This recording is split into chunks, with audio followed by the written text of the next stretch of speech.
Welcome to this Board of Supervisors work session for the purpose of reviewing zoning and subdivision and land development ordinances from the comprehensive plan. So first item will be a pledge to the flag. Please join me. I pledge allegiance to the flag of the United States of America and to the republic for which it stands, one nation under God, indivisible, with liberty and justice for all.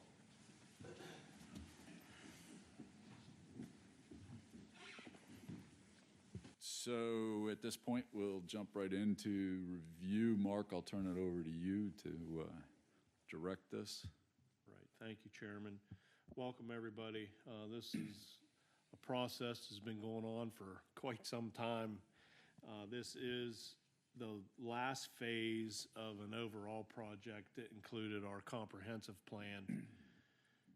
So for the last several months after the comprehensive plan was approved last summer, Marion and her group focused on the zoning and SALDO ordinances, with the primary focus being on the zoning ordinances.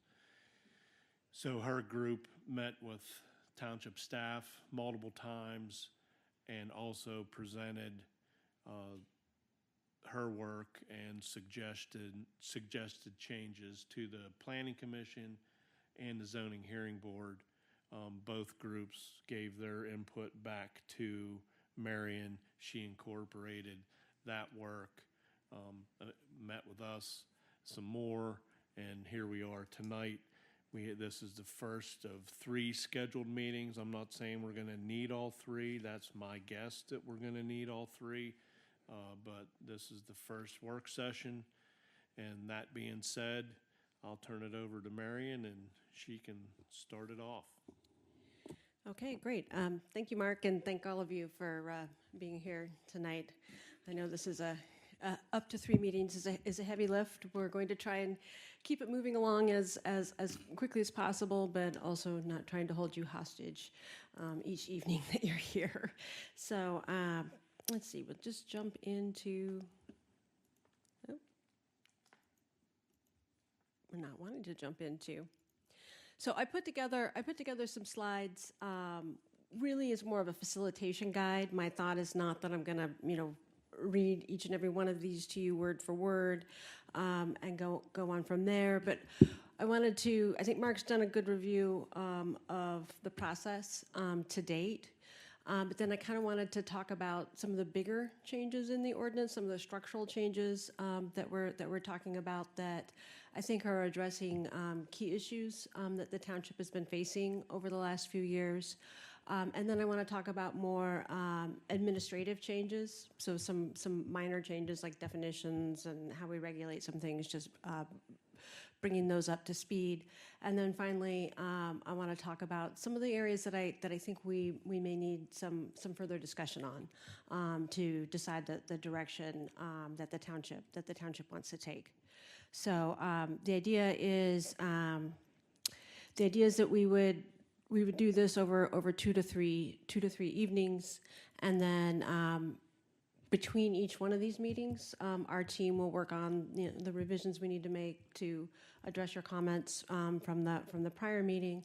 Hopefully, at the end of the either 2 or 3 meetings, we have everything we need to prepare the review draft that's required by the municipality's planning code. So that goes to a 45-day review process, and then the board can hold a public hearing on the ordinances, both zoning and SALDO, at that time, and decide whether it wants to move forward at that point or at a future meeting.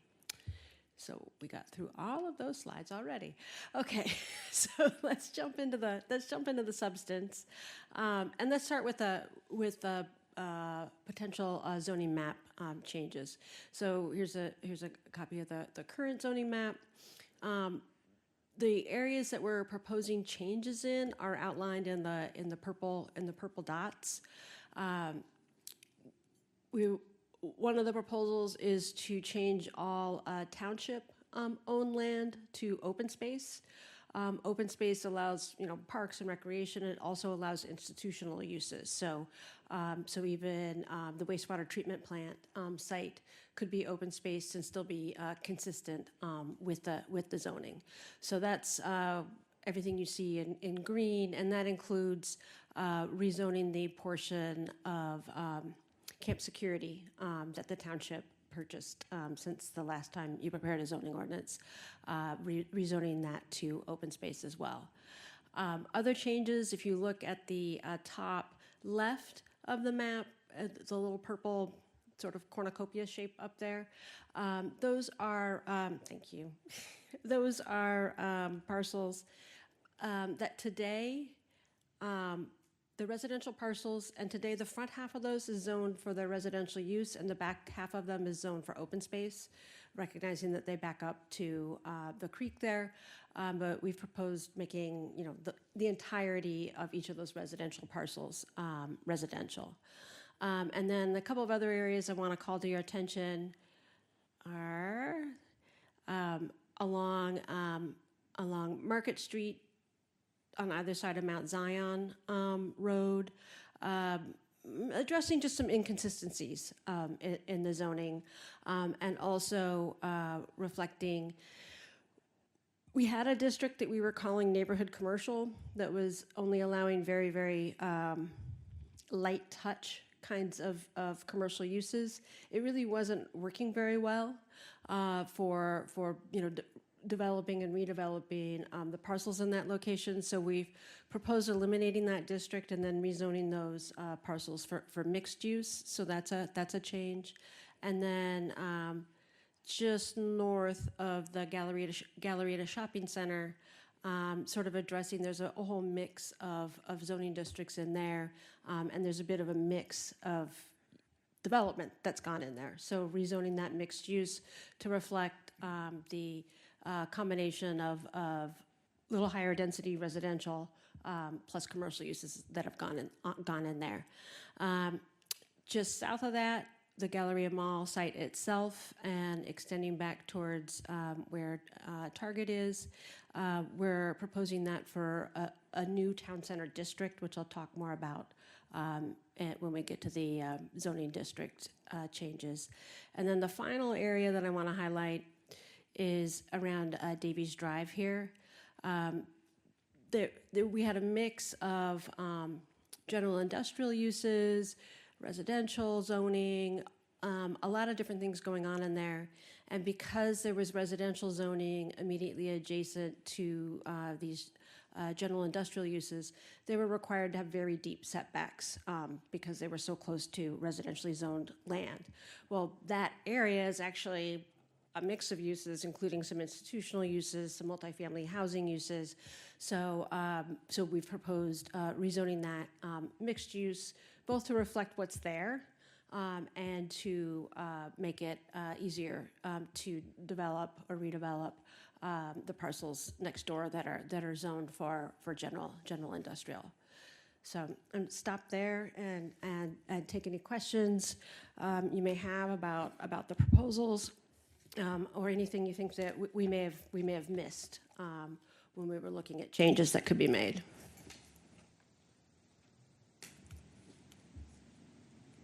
Any questions, anyone? And I think that's in line with the thoughts that we had before. Okay, that sounds good then. So we'll move on. So like I said, when I started, I want to talk about some of the bigger structural changes first. There may be questions about how we approach them or how we want to proceed with them, but I think that these are things that during the comprehensive planning process, we heard a lot about things that needed to be changed in the zoning ordinance. So the first one I want to talk about is this idea of having a continuing care community district. So it's a specific kind of a mixed-use district that would allow a range of housing, commercial, and healthcare uses to support the development of progressive care in housing development. for seniors. So we did not put this on the map anywhere in the township, but did put in the provisions so that if somebody comes in and wants to do this kind of development, you're not faced with, okay, now, you know, we're creating a zoning district and maybe we're creating a zoning district that works for the developer of this use, but does it work for the township? So you as a township have set out, you know, the standards you would like to see if somebody comes in with this kind of development proposal. So it does require a minimum lot size. There are not that many places in the township where something like this could go. A lot of the models we looked at required 50 and even 60 acre minimum lot sizes. Understanding how rare that is in the township, we did some more research and looked at some of these developments in more urban places, in York County and on the edge of the Philly region, and looked at some successful models that were as small as 25 or 30 acres. So that's how we arrived at that 25 acre site. So Where would that possibly go? Potentially, if somebody wanted to do a major redevelopment of the mall, it could go there. It could go on the other side of Pleasant Valley from the park, you know, as a vacant, you know, redevelopment opportunity site. But yeah, there are not very many places without doing something pretty drastic that it could potentially go. So we didn't want to rezone a site of that size in the township on spec. Would we need to have that district outlined but not necessarily put somewhere in order to make it easier for somebody to come in and request that zoning? Yeah, it would be, they would need to come in and request a zoning change rather than needing to work with you to write an ordinance before they could then apply for the zoning change. Could have it but not apply it anywhere. Yeah. And we see that, we definitely see that in other municipalities. Some municipalities have big spaces where they do want this use, so they just zone it for that. The other use that we'll talk about in a minute, where you often see this kind of approach, where it's not, you have something in your zoning ordinance, but it's not applied to a specific site, is for data centers. So you know, that way you as a municipality are in the driver's seat about what you want in this district if this use is going to come here, without having to specify a place where it has to go. So, other questions about this use or the approach we've taken here? Anyone? Okay. The next one is going to be really hard to explain, but it's a fairly simple change, I think. So when we redid your ordinance last time, a hot topic in zoning at that time was sort of micro commercial districts.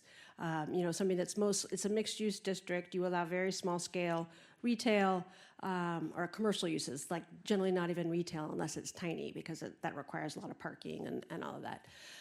You had a nice model for what that could look like in a district that you called neighborhood commercial, that applied to like former homes on Market Street and other places like that. So places where residential use wasn't necessarily a great place to have a house anymore because of traffic and different things, but you wanted to see those historic buildings reused. So we basically took everything that was zoned that and called it neighborhood commercial historic, and then created this whole new district.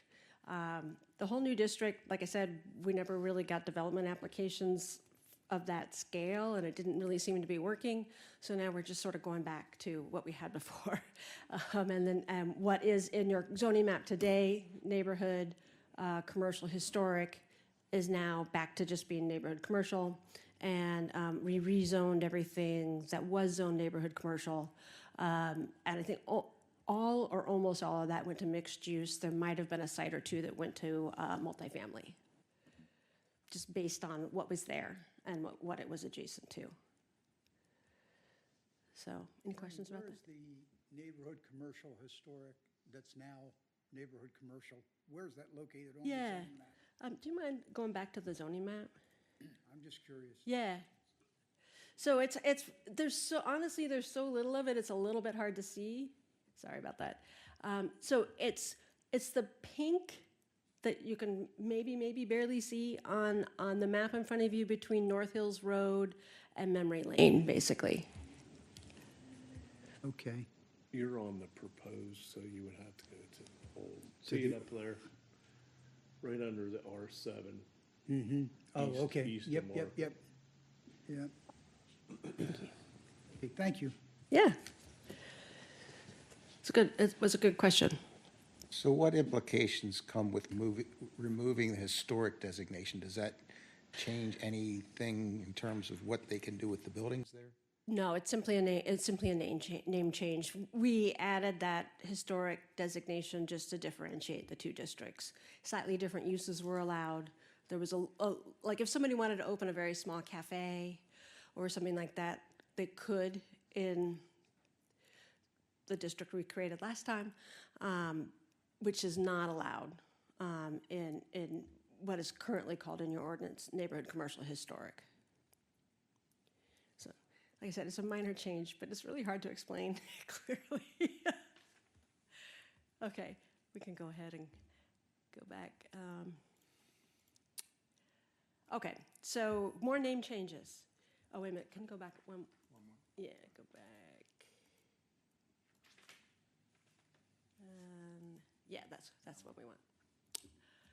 So, as we were talking a lot during the comprehensive planning process and then in the zoning process, there was a lot of frustration with the fact that the areas we call the town center overlay, the areas that the town center overlay apply to, people did not perceive that as a town center.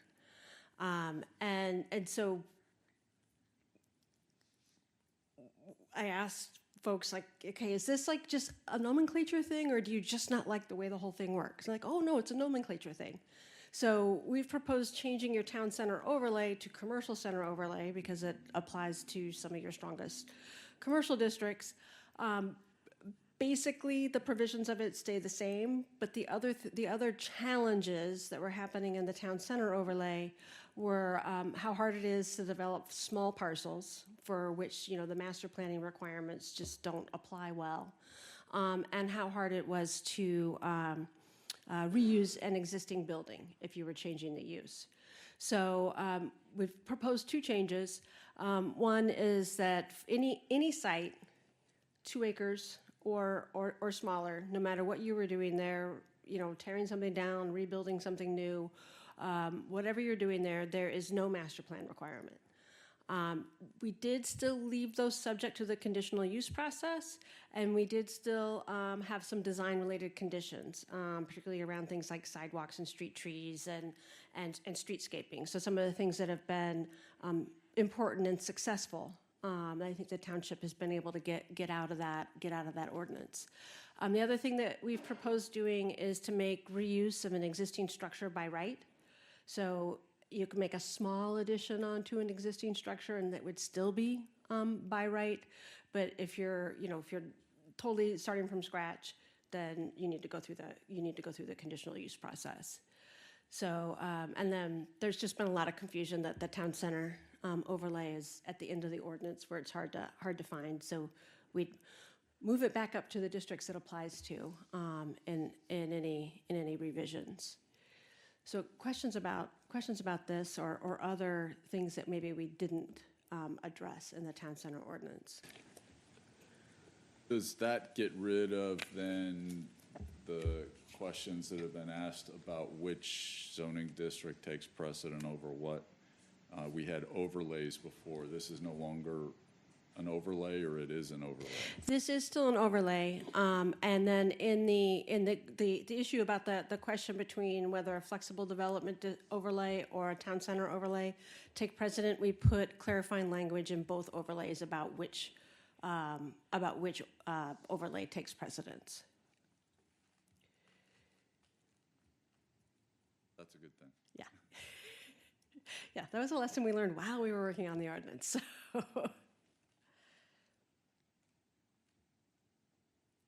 Okay. Okay, and then we did create an actual town center district for the area that I was showing you on the map, the Galleria Mall and surrounding area. Just to not create a whole new animal and hopefully have something that people were still relatively familiar with. We based it on the provisions of the existing town center overlay. It would permit both multifamily residential and a range of community-based uses, because I know that's been a major interest for that area has been multifamily residential, and under its current zoning, that's not been permitted. So just like the current town center overlay, larger scale developments would happen under a master plan, and I think we still want that because we do want to build an internal street network, we do want sidewalks, we do want landscaping. So if somebody's coming in with a bigger project, you would want to see that.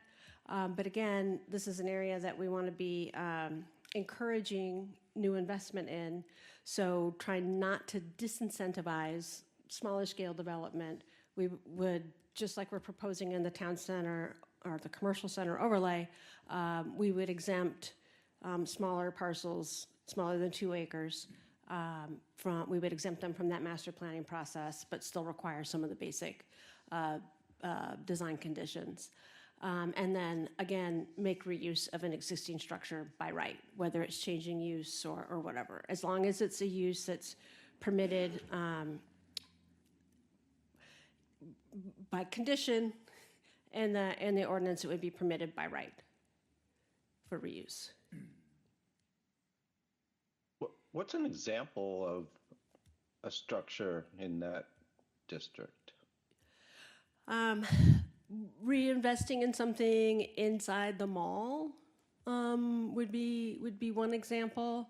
So like an individual store inside the mall would be considered an existing structure? I think there have been issues in the existing ordinance with if you wanted to switch a use inside the mall, it was an issue. That would also apply to the smaller structures out Yes. around the ring road that Yeah. Might be separate parcels, but would be 2 acres or less. Yeah, like if somebody wanted to redevelop the Hampton Inn for senior housing, that would be a permitted use that wouldn't have to go through the conditional use process. Same thing with the restaurants and the other pad structures that are there. Probably a mattress warehouse and a clothing store along the ring road too, and Right. a couple of banks. Yep.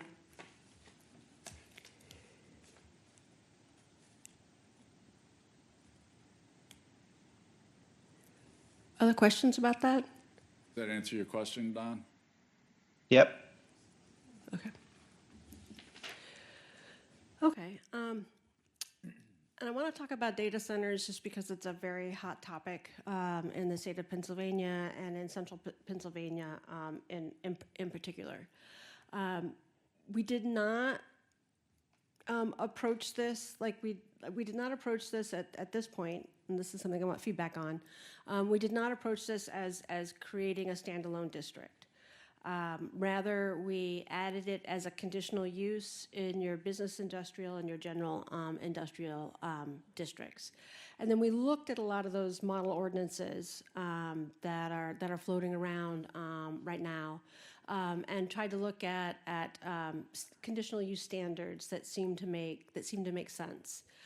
So things about the design of facades. So like, you've got a massive structure. You don't want just a big concrete block that looks like a big concrete block. Screening of mechanical equipment, which we already have, but strengthening some of that, lighting, noise, and then requiring preparation of a water study.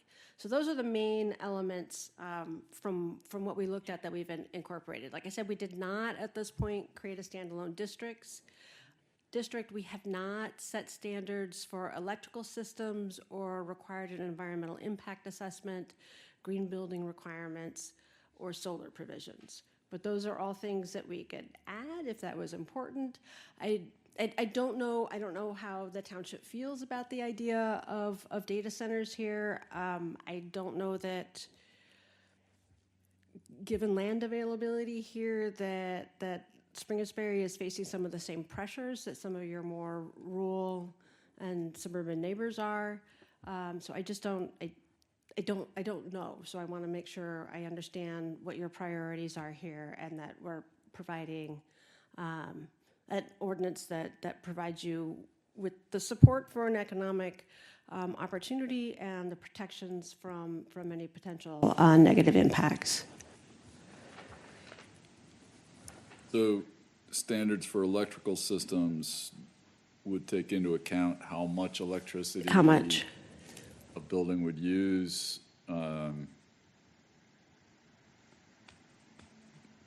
Green building requirements.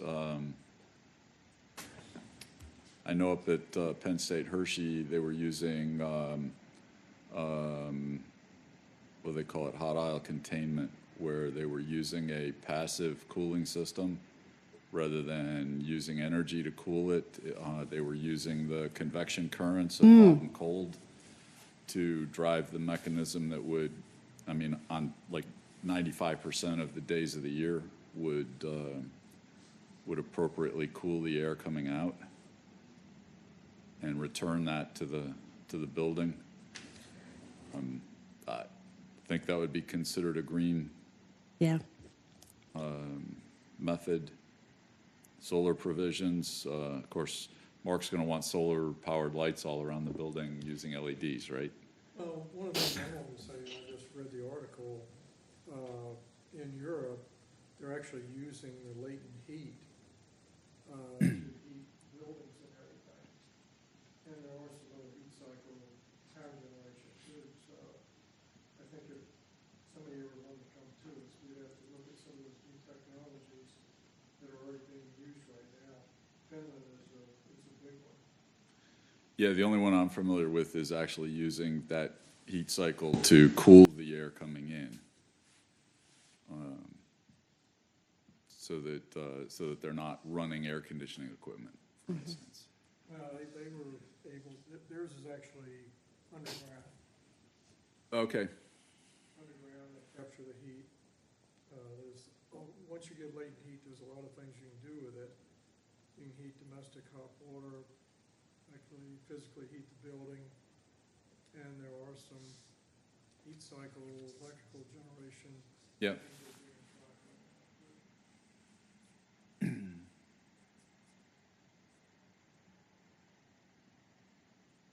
So all good things to consider. I don't know that we're prepared to make regulations on that.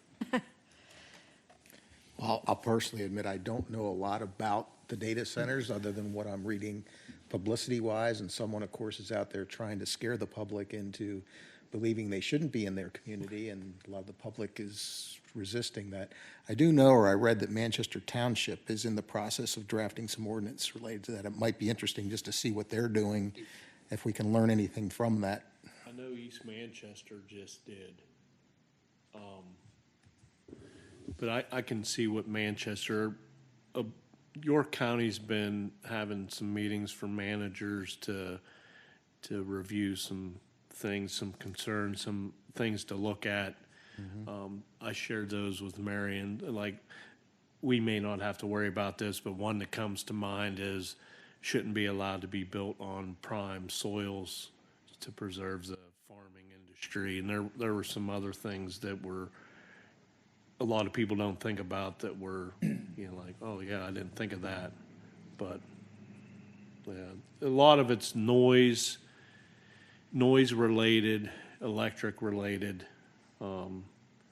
It's different than a warehouse because there's very few people that work there, so you don't have the truck traffic and those kinds of things. So it was more about the power needs and the noise coming from the facility. What noise comes from maybe if there's diesel generation for backup, but even those can be pretty well mitigated. What they had said, the cooling systems can be loud. If you're looking, I guess, at the traditional cooling Oh, system. yeah. If they're passive, but, And the amount of, if they have natural gas or diesel generators, and if they need to come on, they could be obviously pretty loud. So, Yeah, peaking plants typically are gas turbine, and they're not known. Do we need to consider someone repurposing a vacant warehouse to be a data center? yeah. I mean, potentially. Well, the data think- centers are gonna be in all different sizes. There's Yeah. gonna be mega data centers that I don't think apply to Springettsbury so much. But then there's gonna be moderate-sized data centers that I think would apply to Springettsbury, and I think the repurposing of a warehouse would fit that bill. well, we gotta be careful about what we call a data center too, because almost every company in this community has a data center of some type. I have one at work that would fit in that caucus room over there. And guarantee you it's not making noise for somebody outside the building to hear. Right. Just a quick comment. Mark, if you want to step up to the microphone, or if we want to somehow get somebody. Oh, we have some spares. We've got spares, yeah. We can pass some of these around so that it's easier to participate. If I may, Chairman, I'd like to at least address something that Mark had made mention of, because I am attending the local government advisory committee meetings, and there are a host of municipalities in York County that are changing or adding to their zoning ordinances data centers, and they're utilizing the York County Planning Commission's model ordinance, but they're also looking at the other adjacent municipalities that are doing things. There's been a host of proposed ordinances for data centers come in front of that local government advisory committee meeting. So I certainly can see some additional materials getting to Marion if she'd like to have those, or obviously to the board to see what other municipalities are thinking of. It is a very hot topic, and they're trying to get in front of it. So they're trying to put things in place so they have the ability to properly regulate these type of facilities. And I think most of the municipalities so far have been the ones that have a larger rural area or have the acreage available to potentially support those type of developments. Yeah, I just want to make sure somebody doesn't get the bright idea that anytime you put something in that is called a data center, that it has to follow all these regulations, because most companies in this community do have them, but they're not big standalone data centers that consume a lot of space, a lot of power, a lot of resources.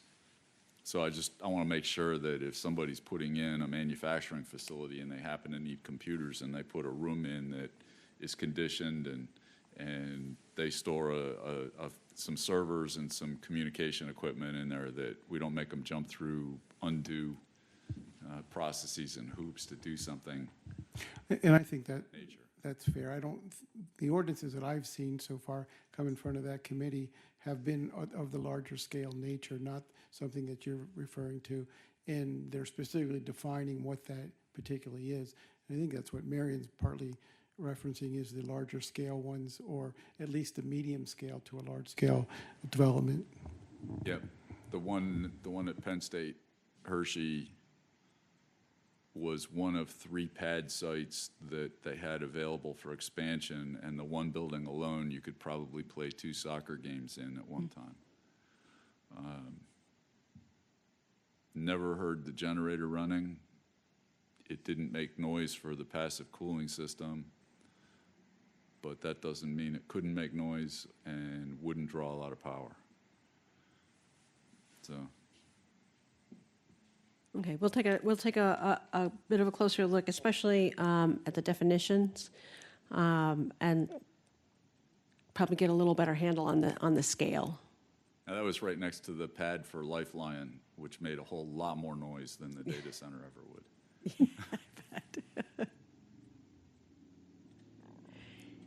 Okay, thank you. That's really helpful. Okay, so now we're going to jump into the proposed general zoning updates. I think the first page of these are probably not going to require a lot of discussion, but then we get more complex as we go. So I guess as we go through, we'll see how fast we're getting through things, and decide when and where we want to take a break. So okay. So in terms of just the general updates, it's been 20 years since we wrote the last ordinance, so a lot of new definitions, a lot of new uses. So updated definitions, updated uses. One of those uses is electric vehicle charging stations. So we wrote standards for that kind of. It has an accessory use in in a single-family home. And also for commercial and multifamily uses. We also added provisions to regulate short-term rentals. This is another use we're not seeing a ton of in the township today, but let's be ready in case something changes in the future. For your multifamily development today, rather than just setting a maximum number of units per acre, you have something called a density factor, in which the smaller the apartment, the fewer bedrooms an apartment has, the lower the density factor is. So, a studio apartment is 1 and a 2-bedroom apartment is 3. I don't see other places regulating density that way. It's kind of confusing. So we have proposed changing it from that density factor to simply a maximum of 15 units per acre, which is consistent with what your density factor is today. But then providing a little higher potential density in the proposed town center district, so up to 20 units an acre in the town center district. And then this is just an administrative thing, but when we wrote the ordinance 20 years ago, we put a lot of work into these area and bulk requirements and charts so that it would be really easy for people to find. And then when it got codified, they all got stuck at the end of the ordinance, making it harder to use. So we want to make sure that when it gets recodified, they end up where they're most helpful. So those are what I think of as the basic updates, but there may be questions about some of those as well. Marion, I have a question. Does the town center overlay only exist in the area of the mall now, the Galleria? The new town center district would only exist in the area of the mall, and it would be a district and not an overlay. So it is, but it's only in the area of the Galleria. It's only in the area of the Galleria. So that commercial, the other areas that are currently under the town center overlay along Market Street, Commercial center now. and would all still be an overlay. Big improvement. Yeah, that's what I'm hoping. Marion, when you were, the regulations for EV charging, any of those going to be requirements for, like when these new apartments or new condos, that they would be mandatory to have a certain amount of them per the number of apartments? I don't think that's in there now, but I certainly think we could look at that. Ted, if you're on, do you know if there's a specific minimum number of electric charging stages for multifamily or for commercial? I will look. I'm not sure. Okay.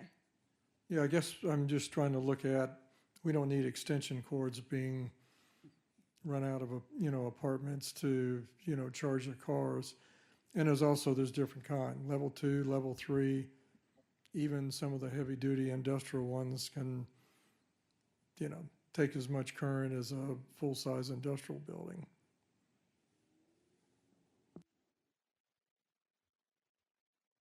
Okay, we will look at that.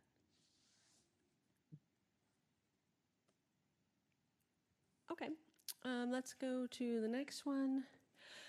Okay, so there's been, for the size of the issue, there's been a larger amount of angst over this whole issue of assistance animals, your emotional support goat or your emotional support chicken. So what we've done is we've gone through the ordinance and provided more definition around animals. So a stronger definition of what a pet is, a stronger definition of, an actual definition of what a service animal is. So in the service animal definition is from federal and Commonwealth law, ADA, Americans with Disability Act.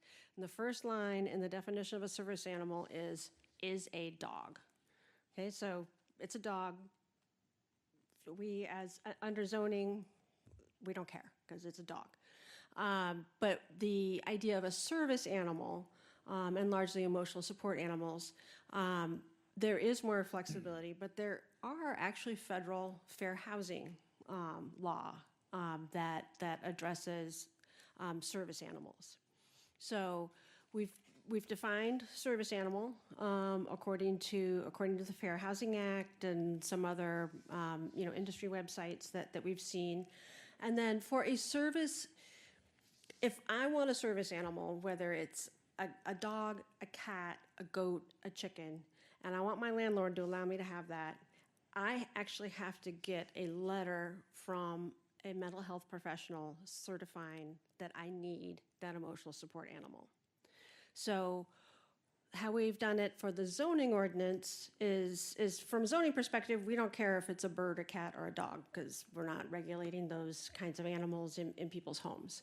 But if somebody wants an emotional support goat or chicken, that letter from the mental health professional has to state why it needs to be that kind of an animal, why that is part of the need, and then making that a conditional use in a residential, for residential uses, if you're gonna have it.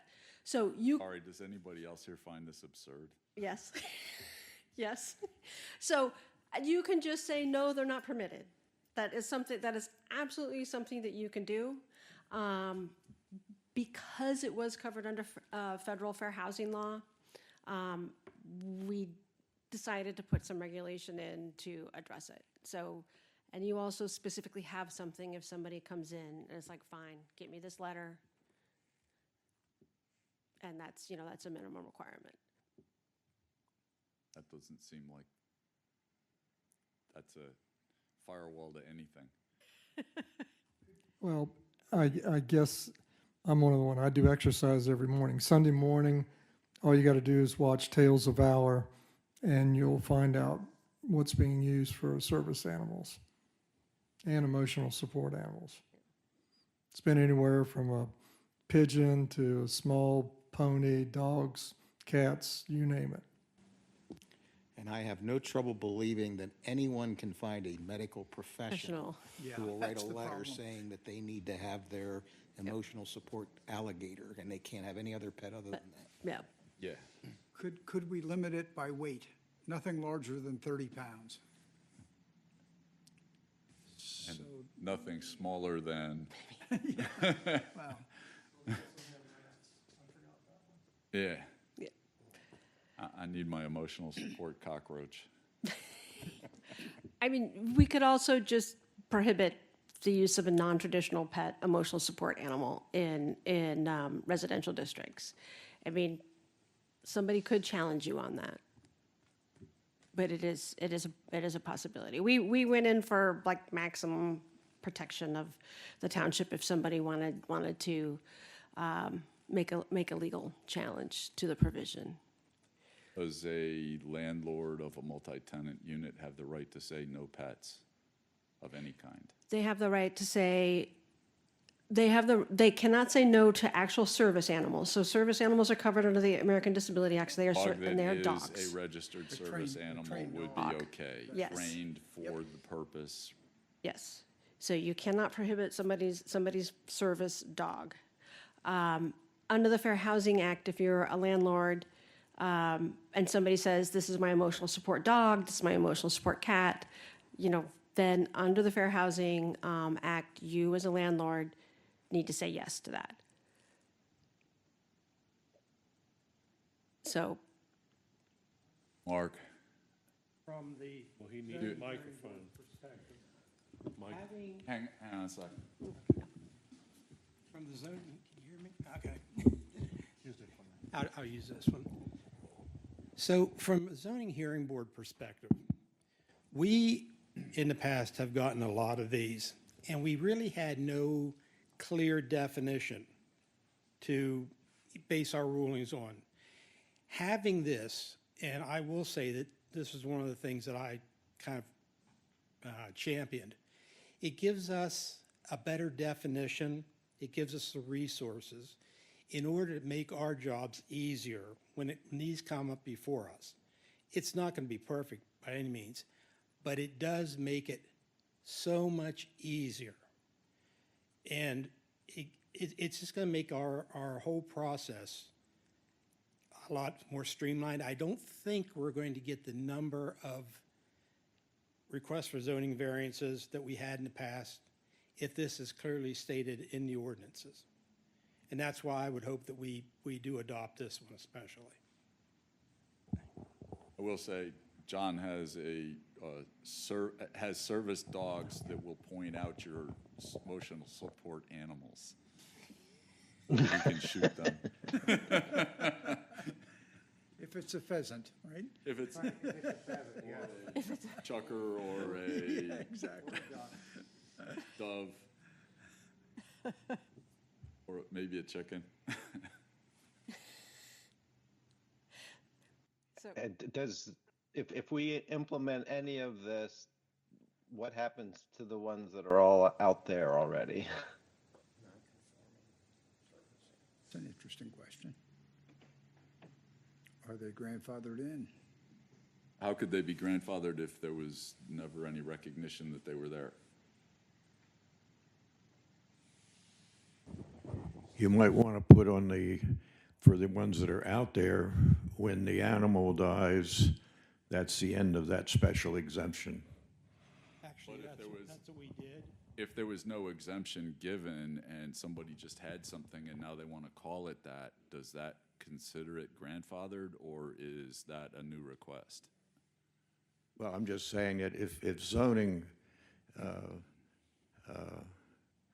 hearing board had given one in the past, we can put in there that when the passing of that animal under new regulations, it's not grandfathered.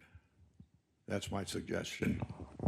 And that's basically what I believe Gavin had set that up in when we were granting these variances, that they were only contingent for the time that variance, if you will, was still alive, or the property Right. still as it were.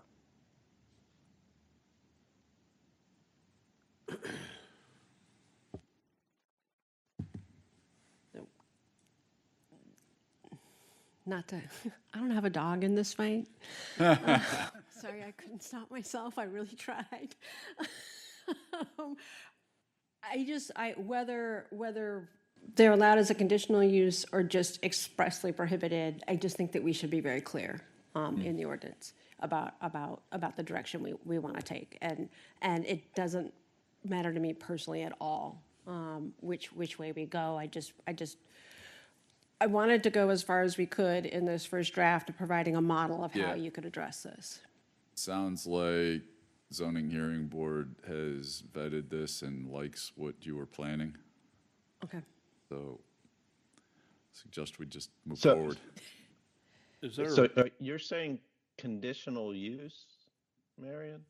Yeah, conditional use, if somebody wanted to have an animal, an emotional support animal that is not a traditional pet, they would need to apply for a conditional use, and basically the condition of that use is a letter from a mental health professional stating that they need an emotional support animal and the reason why it needs to be a non-traditional pet.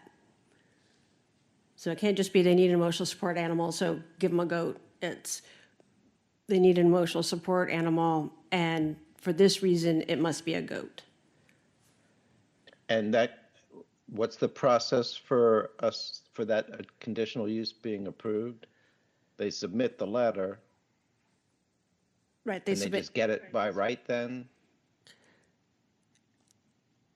yeah, I don't think we have anything in there about the life of the animal or whether it goes with the property or with the person. So I think we should probably look at that more closely.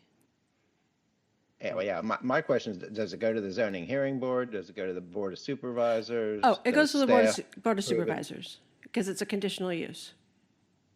Okay. Marion, it's Charles. Would we be able to charge a fee or maybe require them to license their animals? I'm thinking. Let us look at that. Seems So like you I- should I be able just- to. Which animals are allowed under that law? There's no provision about what animals are or aren't allowed under emotional support animals. So back to somebody saying, you know, your pet alligator or whatever. Right. You could have a 6-foot alligator that could be a danger to other people in a location, and that would be perfectly okay. No, what we would decide that. But if Case they by have case. a letter from a health professional that says that they need that, would we be able to say no? Yeah. Okay. We've got some work to do on that. Sounds like conditions. federal law might trump what we think is right for our community. I'd just I like would to think know we the could put bounds some of that parameters on it, because yeah. I'd rather have somebody have to challenge it in court Yeah. than to just get it. Yeah. Yeah. Is there a way to tighten up what a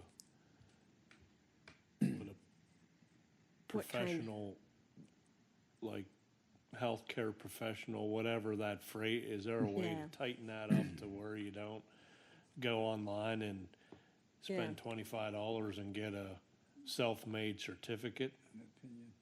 Exactly. And I'm just looking at I'm looking at the provisions in the memo right now to see what it says. Well, I was just starting to plan in the back of my head my little business plan for providing those letters. Why don't we move on and Yep. Well, Mark, Marion has one thing, if the animal, you know, is protected, either state or federal, they're not going to be able to use that as either a service animal or a emotional support. Because they're, you know, most of the time, they're never permitted. They're not allowed to have them. Only organizations that protect them are the ones that are allowed to have animals that are protected. I think there are terms in the federal provisions. So it needs to be a licensed medical health professional. So that's the standard. They have to have a license.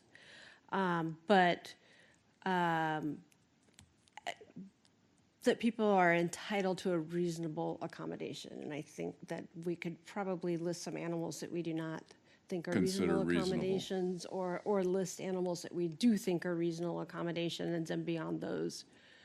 So like a draft horse in a 1-bedroom apartment Yeah. wouldn't Like, be reasonable. we could talk about weight limits, we could talk about, I'm just, they are. I know yeah. it sounds absurd, but there is no limit to how absurd Yeah. people can be. No, I think like a weight limit that they cannot be wild animals. So like you couldn't bring in a fox or an alligator or, you know, something like that. It would need So to be a what about- domesticated animal. What about a squirrel or Yeah, guy up in New York that had the squirrel and they know. came and euthanized it without, I mean, yeah. And it's not as easy to just say, you're allowed a dog and a cat. You can't be that blunt. I mean, we could. But, you know, from a township perspective, we are not regulating those kinds of animals. So we could just be very clear that we do not recognize emotional support animals in our zoning. I mean, that's the other approach. is just, if it's not a service animal and it doesn't meet the definition of pet and it's not a service animal, then you cannot have it in our residential, in any of our districts that permit residential uses. I mean, we could do that. Can we require the applicant to pay the fee to have a township-appointed medical professional evaluate? Yeah. So you eliminate those people out there who might not be real professionals. professionals. Yeah. They'll be certified. Sounds like Dr. Maybe Bishop. they should be Certifiable. certified. Sounds like Dr. Bishop has a new career. And I think we burned enough brain cells on that one. Unfortunately, whenever you update zoning, you end up with a lot of niche issues that burn a lot of brain cells. So, okay, we'll move on. We'll work on some language to tighten that up and also prepare some language that would just prohibit anything that's not a pet or a service animal. And we don't have to decide that tonight. We just need to decide it sometime over the next couple of months. Okay, the next one I wanted to talk about that we may need some discussion on is right now accessory dwelling units are permitted only by special exception, and there's some standards in there about people needing to be related to you and other things like that. We have proposed moving it to permitted accessory use, and with still some standards. The idea behind that is in the comprehensive plan about trying to create more housing opportunities for young people and for seniors. A very common way an accessory dwelling unit gets used is somebody who needs care. Part of the compensation to the person who's caring for them is housing in an accessory dwelling unit, so they're on site and can care for them. In some cases, people, in this case it would be related, the parents will move out of their main house and their children will move into the main house, and that's how they're getting care, and that's how they're living in a multi-generational setting. So that was the thinking behind that, but it is definitely fewer regulations on somebody adding an apartment to a single family residence. And I guess I just wanted to check in with the board about whether that is something that would be acceptable. So what makes it actually a dwelling and considered an accessory and not part of, like if you have an in-laws quarters in your house? Yeah. And it's accessible through the same doors that you would, is that considered an accessory dwelling, or is it just the way you happen to use your house? To be considered an accessory dwelling, it needs its own entrance, its own kitchen, and its own bath. So it needs to be a unit that is a standalone, like someone could live there. There might be access into the main house, but someone can live there without having to go through the main house. It also needs to be considerably, there are size limitations. Like you can't basically make your place double its size and call it an accessory unit. It definitely needs to be, like all accessory uses, much smaller, and I can't remember the word I want. It's not accessory, but and it's not subservient to. But, I think you get the point of what I'm trying to say, but if I can't come up with the right word. So, yeah, it's not a way of doubling the size of your house or anything like that. And it would still need to meet. Like if you did something over your garage or you did a basement conversion, that doesn't really affect the footprint of your house. But if you did a standalone unit in your backyard, it would still need to, that yard would still need to meet impervious surface coverage regulations and all of that. Okay. So if someone decided to pull a trailer onto their backyard and let their kids move into the trailer, would that be an accessory That would not be an accessory, yeah. Okay. Yeah, they, If they ran some bolts through to the siding of the house, would that be an accessory? No. Would not qualify. no, would not qualify. Good. Okay. Next. Okay, great. Okay, next one is, your current yard definitions say that any yard that faces a street is a front yard. So that means if you own a house on a corner lot, or if you have two front yards, one of them the side of your house faces and one of them your front door faces. And we also have a number of areas where we have through lots in the township where the blocks are narrow enough that the front and backyard of a house each face a public street.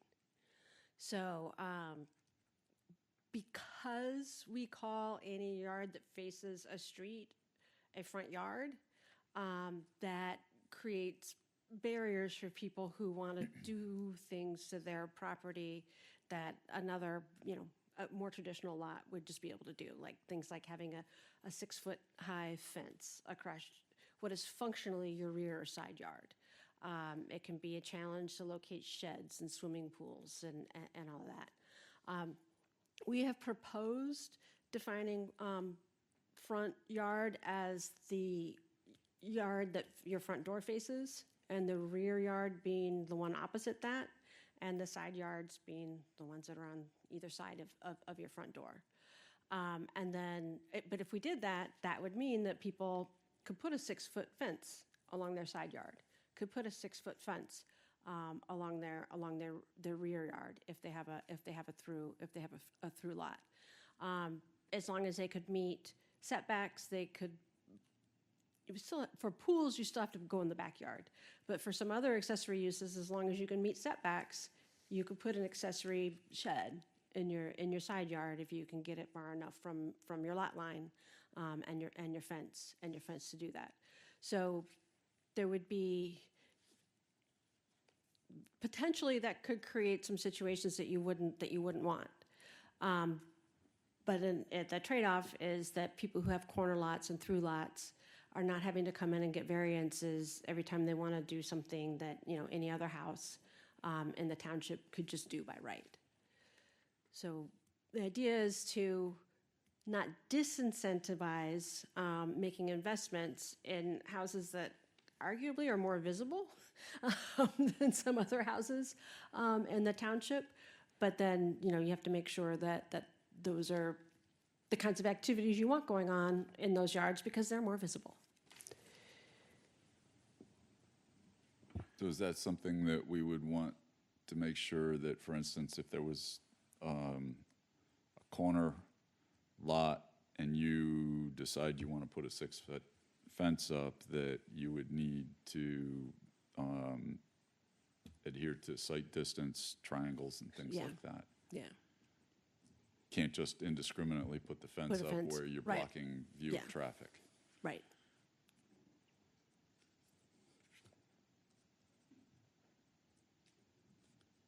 Marion, do you have anything in mind that would be an unintended consequence? I was more concerned, honestly, about through lots than I was about corner lots. Until we went and did a little bit of analysis of where you have through lots. And honestly, in a lot of places where you have through lots, the back of their house is facing, a fairly busy street where you're not like, it's not like somebody's across the street who's going to be looking at a 6-foot fence. It's commercial uses or whatever across the street. So being able to put a 6-foot fence across your backyard would give you more privacy from what honestly is often a busy road.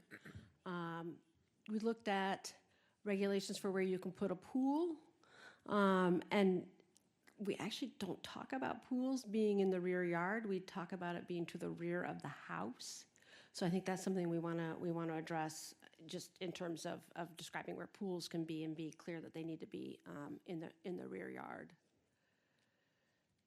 So I think that honestly, and this is just from my perspective, and also full disclosure, someone who's owned 2 corner lots in my home ownership journey, I do think that the biggest risk is what you were just talking about, Mark, in terms of site distances with fences that are too tall. But I think that that's something that can be regulated fairly easily. Well, I think the biggest thing, Mark, to answer your question, boats, campers, trailers. Yes. That's, with that change, that'll, as long as they meet the requirements for what we say, where currently on a side yard, they've got 2 front yards, so they can't put them in there. That's another topic. I'm not sure we're going to get to it tonight, but that is another topic that we want to talk about. Okay. Well, this is Charles. The comment on the RVs notwithstanding, and having owned a corner lot at one point, I actually support this zoning change that Marion's proposing. I think, too, we could regulate site distances appropriately, but I think it's fair for corner lot owners to have the same rights and development opportunities of their residential properties as the other neighbors. And from a zoning hearing perspective, I don't know how many of these we have heard in the past couple of years. It's been countless. This is going to be a very, very effective tool for us. And the fact that in the book, it has a picture in there right where the ordinance is at, saying this is your front yard, this is your backyard, these are your side yards. It just takes all that gray area out, Okay. makes it so much easier for us. Sold.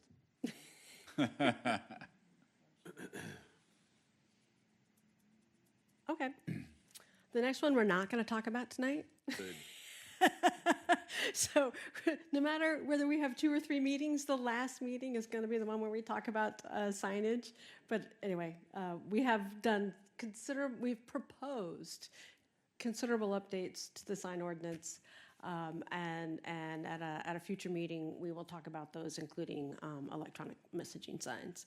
So I just didn't want that to be a surprise. I'm not trying to hide anything.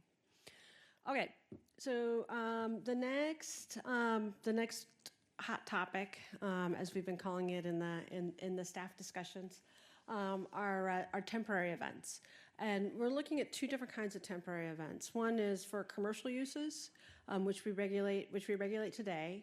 And we've proposed some potential changes to that. And then the other kind of temporary use we actually don't regulate today, although we do have some, which are what we're calling community-based uses. So like a church carnival or like a Greek food fest or something like that that's held by an organization that doesn't normally have commercial activities on site. So we have two separate sets of regulations for those. So first in commercial events, today, and I'm gonna refer to my memo here because I don't think that I've got it all in the bullets here. So in discussing things with the steering committee and the planning commission and staff, there appears to be some appetite to allow a little bit more flexibility in what business owners can do on site, but there's also a lot of concern around some activities that may have gotten too large and unmanageable. So we're trying to kind of walk a tightrope here and create a little bit more flexibility for, say, somebody who wants to celebrate a big anniversary of their business without making it so you can at any time, any place, suddenly operate, a business that's 5 times your normal size and absolutely not related to what you do on the site. So we'll see if we've walked that tightrope well, or if we just want to pretty much leave things as they are. So our current ordinance does not permit any kind of an outside vendor to come in. So if you want to celebrate your 10th anniversary in business and give away hot dogs, but you don't, you sell housewares on your site and not hot dogs, then you can't bring in some other vendor to do that. So one of the proposals is to permit an outside vendor as long as, you know, the company that's having the celebration or hosting the event brings them on. Right now, we allow events only 4 times a year, but we allow a total number of days of events to be 45 days, which seems like a lot. And we also have some businesses that are interested in doing events more than quarterly. So tried to come up with a compromise. So every other month seemed reasonable, and then in exchange for that, it's fewer days per year, reducing it from 45 to 30. That's still a lot of days, and we might look at taking that down even more. Permit definitely required for anything you want to do, and you need to be able to demonstrate adequate parking for all event uses. So if you add, you know, a hot dog truck, you need to add, you know, you need to demonstrate that you have enough parking on the site to you know, meet that new use you've added to the site. So, and then we're also looking at tools to strengthen enforcement. So looked at fines being for each day of the violation. So if it's a, you know, 4-day event and you're in violation, it could be, you know, you could be $500 times 4, so $2,000 fine instead of a $500 fine, and also the potential to take away somebody's certificate of occupancy if they're just refusing to comply with the township's provisions for temporary events. So, I said, trying to provide some more flexibility on one side, but also provide some more regulation on the other. So, I mean, our options here are not change anything from what we have now to, you know, only accepting the provisions that make things stricter, to looking at the full range of what we looked at and other things we might not have considered yet. Mark, how does this impact our situation up at the top of the hill? Well, there would be some impact, and I got to be careful how much I say here, but I mean, I'm perfectly happy if you take this offline with Marion and yeah. Separately, I don't get a lot of these calls, so 1 or 2, maybe 3 a year. And this is what I talked about with Marion. One of our businesses, and she alluded to it a little bit, is having a grand opening or having 25 years in business or something, and they want to have like a customer appreciation and bring a food truck in or something. Well, you can't. We don't allow it. So Marion and I talked a little bit about that. How do we, because I see that as a good thing. But then things that I don't see good are some of the other more visible things that are going on where it has nothing to do with that business and it's creating hardship for the surrounding area. That's a tightrope. I mean, demonstrating adequate parking for all event uses is good.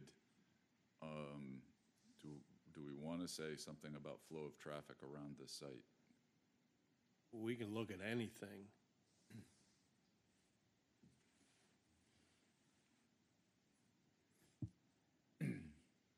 Mr. Swamley, our current ordinance does address the parking, providing adequate parking, and the permit for a special event does request that. What you're referencing for the place up on the hill, if you will, they've just totally disregarded providing the necessary information so we can evaluate whether they do or they don't have adequate parking. And it certainly appears in that scenario they don't have adequate parking. Okay.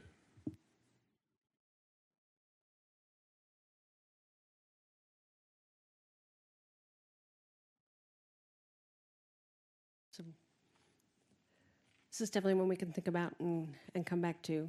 I mean, know yeah, it's it a tough sounds like issue. Overall, it's a good thing. We just have to be It has careful to have about how it's, guardrails on it. yeah, the guardrails. Okay. Okay, we'll keep looking at that. Okay, let's talk about community events. So, like I said, the current ordinance doesn't really have any provisions for community events, even though we have a few, like an annual carnival and things like that.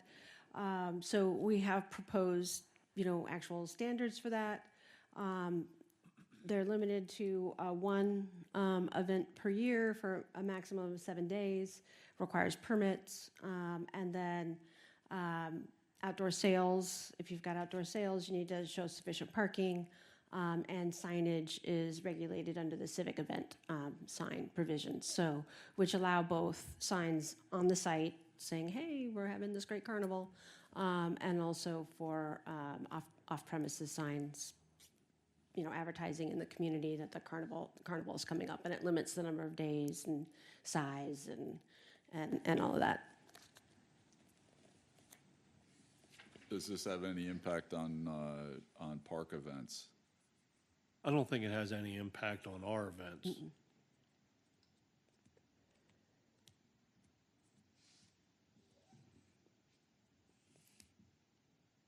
Miriam, would the definitions of these type of events be where it would be restricted to churches and nonprofits and that? It's specifically for sites that do not have commercial uses. So we tied it back to a use rather than like, an ownership or religion or something like that. So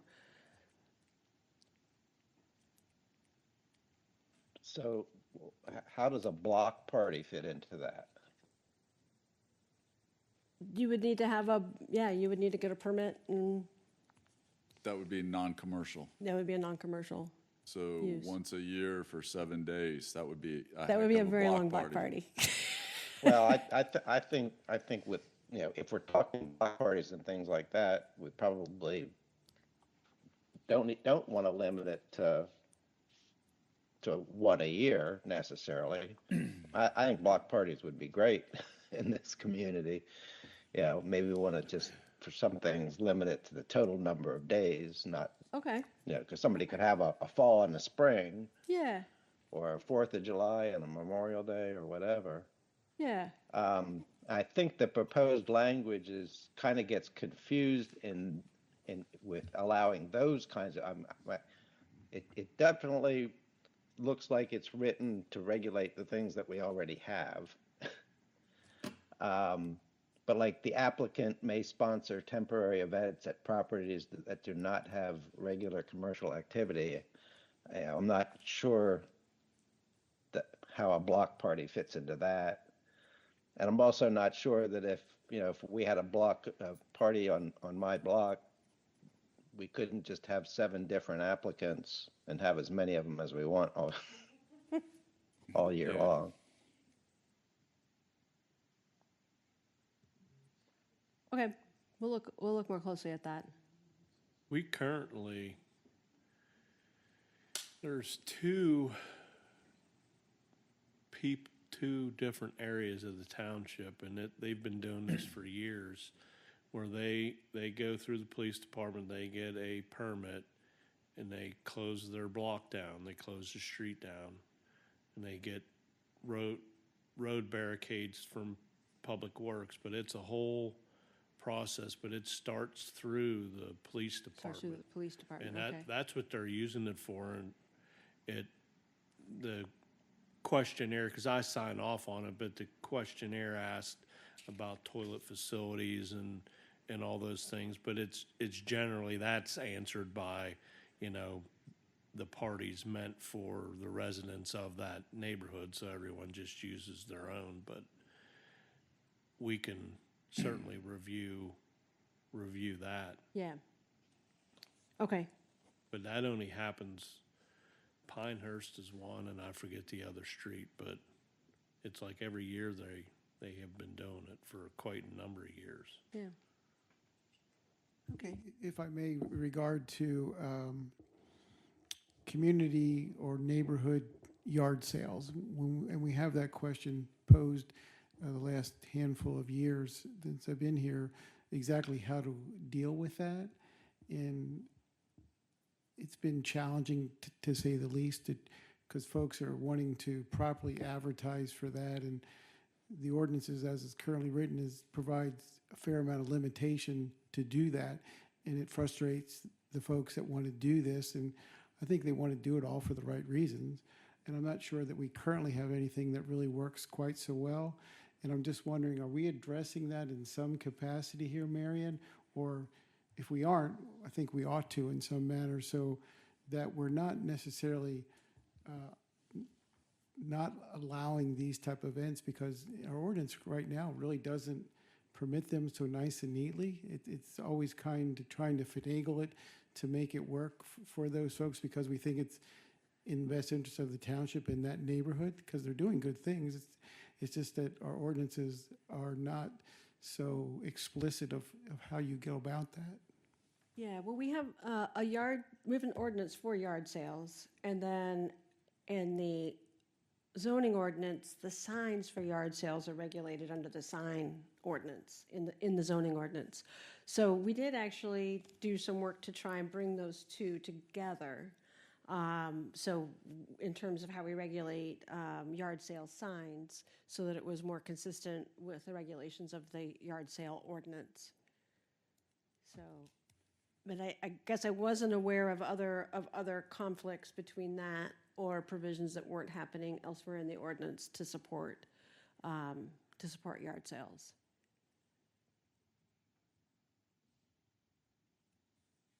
So, but we can certainly, I mean, that is something we can certainly look at.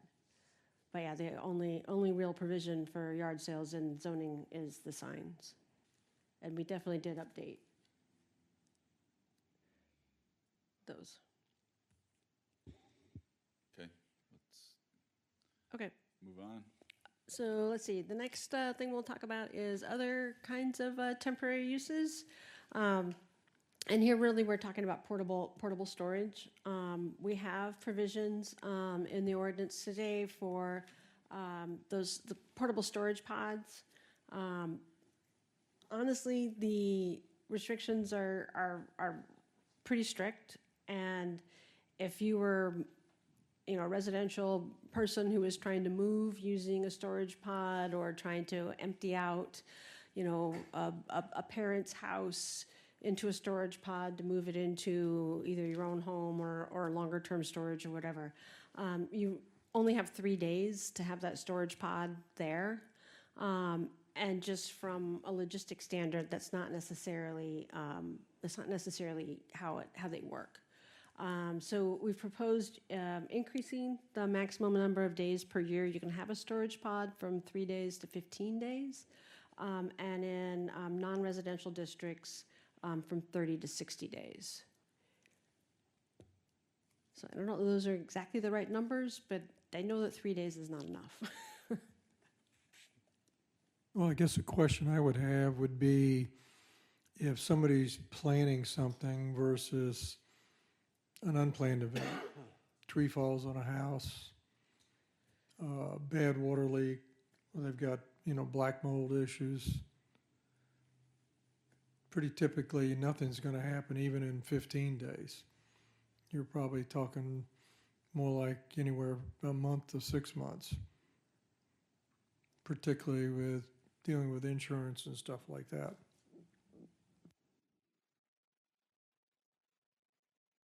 And maybe that's an exception versus somebody refinishing a floor or something and have to take everything out of that particular room, stored in a pod.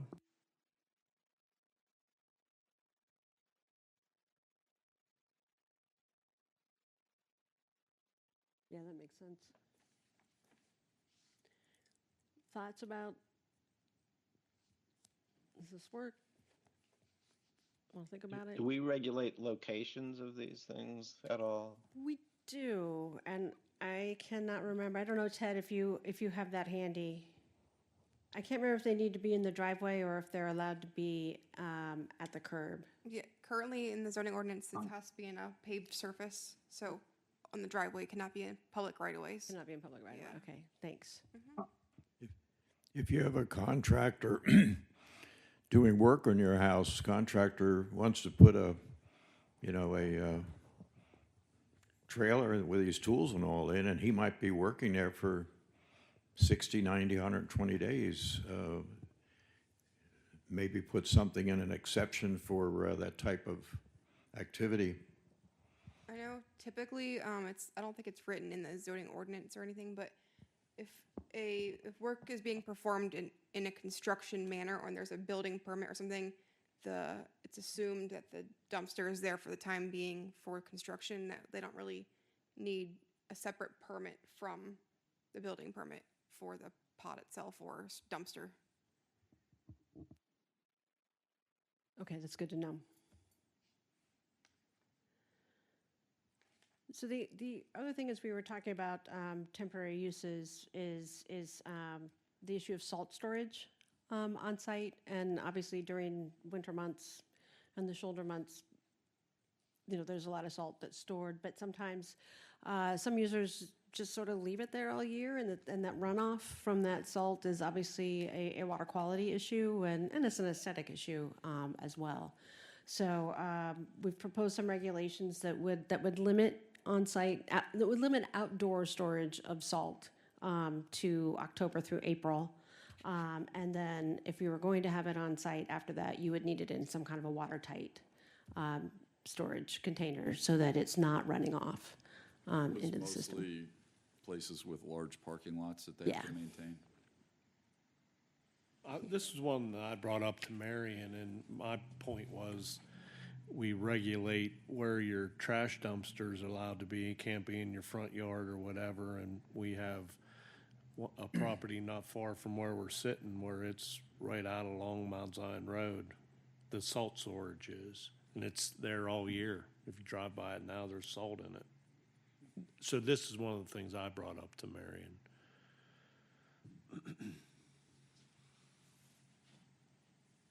Yeah, I've had problems seeing a number of those too. That used to be one along Market Street. I don't think it's there anymore. Eastern Boulevard. Some of them are gone, but it's ugly. Mm-hmm.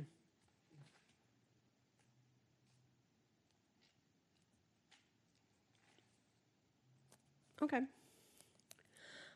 So the next item is about large vehicle parking. We have two topics here. One is truck parking as a primary use. So obviously, trucks get stored on warehouse sites and things like that, as they're in the process of being used there.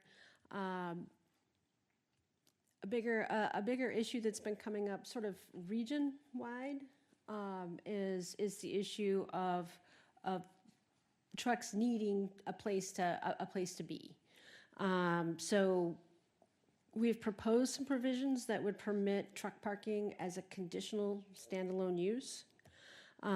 They would be limited to our industrial districts and our industrial districts that are within 3,000 feet of an access point to either US 30 or I-83. So there would need to be screening and some design standards in there, and there would need to be, water and restrooms for drivers if you were going to have that as a primary use of a site. So just wanted to see if there was an appetite for that in our industrial districts. So you're talking about truck parking being the primary use for the property, not some trucks next to an industrial site. Right, not some trucks next to an industrial site. This would be truck parking as a primary use. Sort of in recognition of our location on highways that connect all of the Northeast. So Don, you thinking of buying Kmart and turning it into a pay-for parking truck lot? That's an idea. A Flying J there, right in Haynes Acres. I've noticed there's been an increase lately of truck parking in the York Mall parking lots. A couple nights ago, I went by there. There were like 6 tractor-trailer trucks parked there in Kohl's parking lot. Possibly a regulation could be put in to, fine the mall operators for permitting that, or in some way find these drivers who are just parking their trucks there, and the mall may not know what to do about it.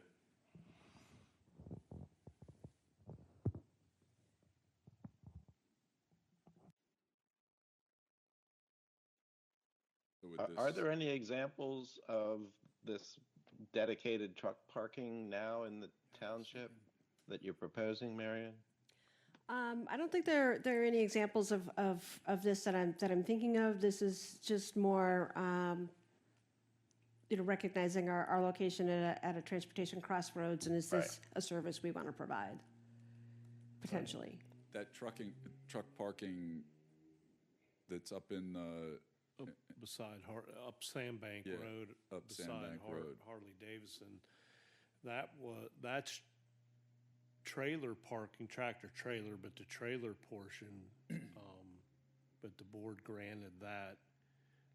But it doesn't fit what I think Marion has in Yeah. mind. Marion has in mind where it would be an actual quote-unquote truck stop probably that has Parking lot, yep. bathroom facilities and stuff like that.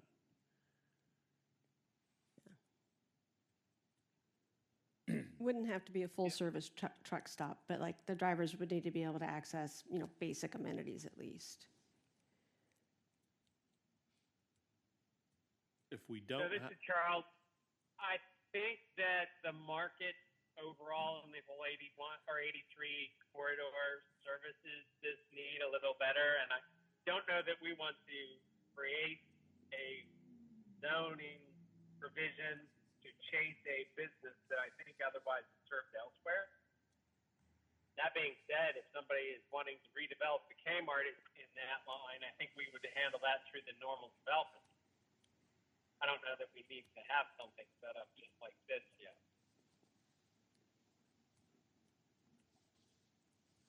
Yeah, I guess I'd be more interested in preventing parking where it's an eyesore Right. than trying to provide provisions for them to for trucks to park somewhere. Seems to me if there was a need for it, we'd have heard. If somebody would have proposed this type of facility.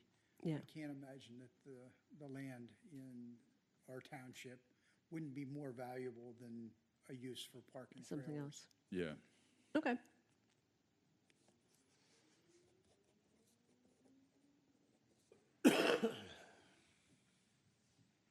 Okay, and then, yes, the idea of boat and RV parking in the side yard is on the list.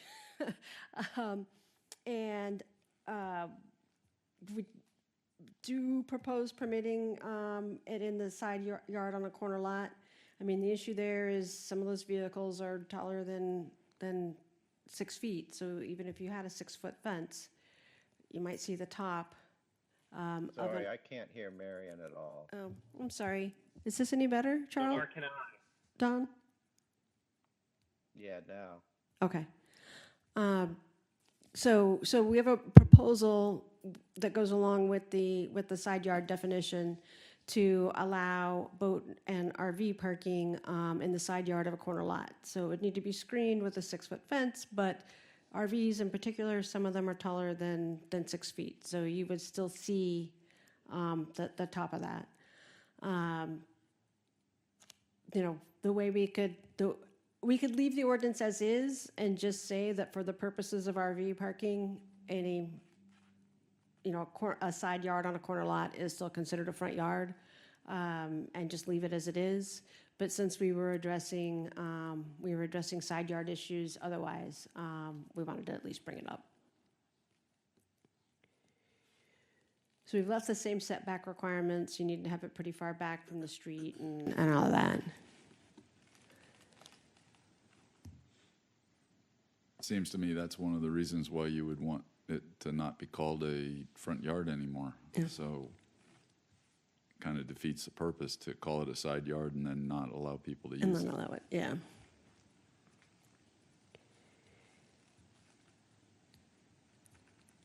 Other thoughts on that? Because I know we've talked about this in prior meetings.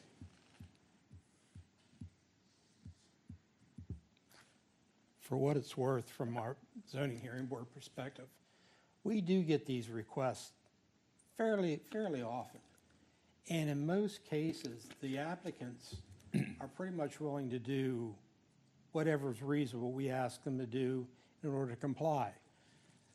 Quite often, like just be able to park in a side yard, a boat, it's not that bad. A motorhome, yeah, you're going to see it. There's no doubt about it. But if you have a motorhome that big, it's usually a pretty expensive motorhome to begin with. So they're well taken care of. And in not all cases, but in most cases, when we ask and get comments from the public, most of the neighbors are usually okay with that. They don't seem to have a big problem. So this, again, would make our job, by definition, a little bit easier. But it happens probably, I'd say, Randall, maybe 8-10 times a year we'll see this. Yeah, it's a fairly common variance that we get from folks that have RVs, and they're not particularly thrilled, I will say, and because the calls I've taken over time, that they cannot park their RVs in their driveway because it has to be 100 feet away from the public right-of-way, and most of the driveways are not necessarily accommodatable for that to happen in this township. There are certainly lots that can accommodate it, but there's a fair amount of lots that don't have that type of depth to incorporate the RV in their driveway, and that certainly have gotten earful quite a few times over the years that they're not particularly happy about, that they can't do that. And you obviously suggest other options to them, and they may not even have those options to park it in the rear of the lot or a side yard for that matter, or have the ability to put it in another off-site facility. So there's been some frustration over time.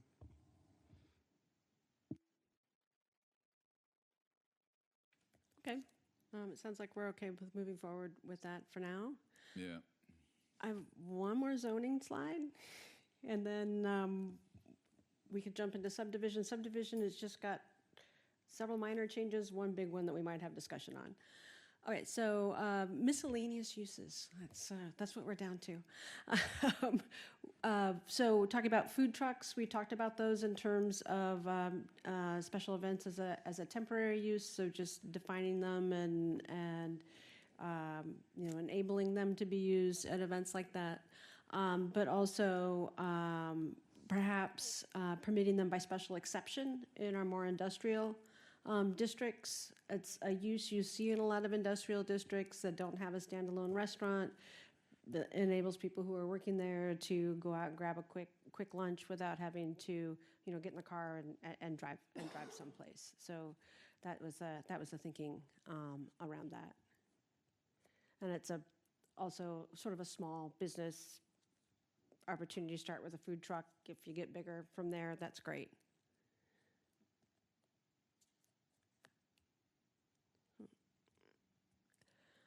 And then the final thing is actually not zoning, but we've been talking about this in the staff group.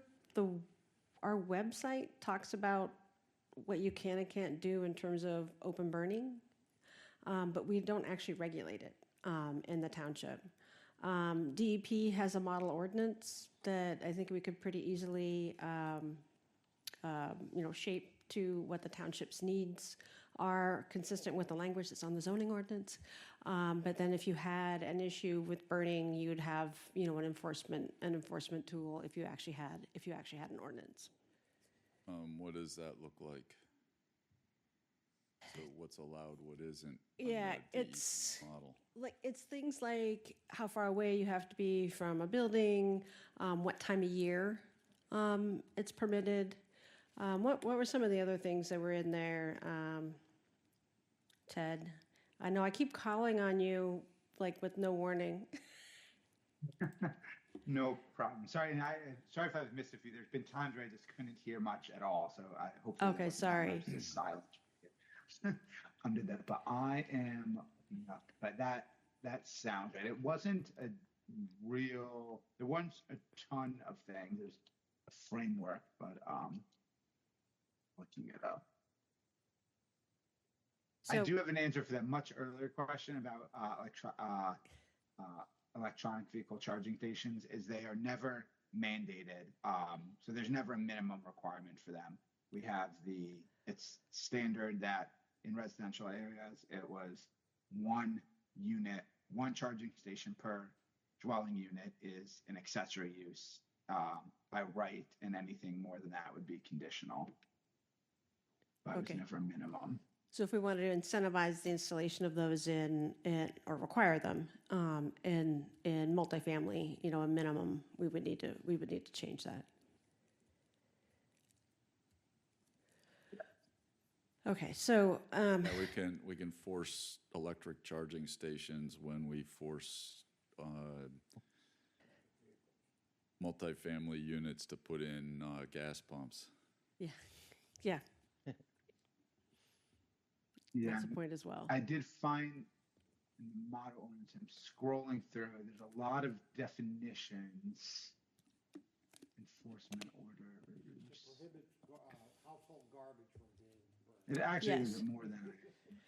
Yeah, so It talks about criminal penalties, responsibilities of owners and operators, civil penalties. I mean, I just want to make sure that if you get things like a solo stove or Right. something like that, that they're fine. Yeah, exactly. So And- our website Yeah. currently says that all burning other than recreational burning that is listed on the website is prohibited. So we would all we're trying to do is give you an ordinance that gives you some enforcement power. In my mind, all burning is recreational. Right, exactly.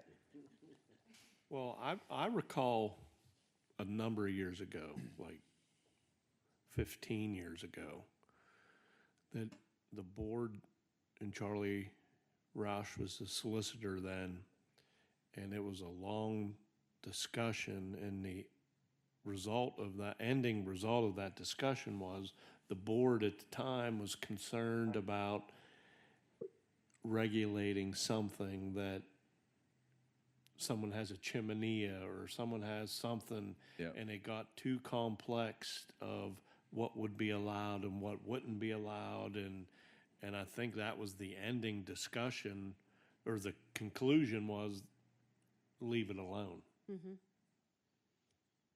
We're also happy to leave it alone. It was brought up to us, so we wanted to make sure we covered it. But Yeah. we get And called. yeah, the way it's set up is that it's very simple. It's no person may permit the open burning of material with the exception of the following. There are 9 exceptions, so it's a model ordinance, so we could obviously, leave some of them if wanted. But yeah, it talks about cooking food, recreation, ceremonial, to fight fires, if you're going to do a fire break, production of agricultural commodities. So it still leaves a lot of open fires as legal. Maybe too many. But it's a starting point too. Sounds like a starting point that we could refine in another 20 years. Exactly. Yeah, right. I want to go back to the food trucks Yeah. and I'm not sure exactly what this regulation is, but me personally, I feel like we're very restrictive on food trucks, and I'm not sure what we're trying to protect ourselves from. And I know there's arguments both ways, but it's just something that I think they have the potential to add a lot to the community. Otherwise, we wouldn't have Food Truck Friday. Right.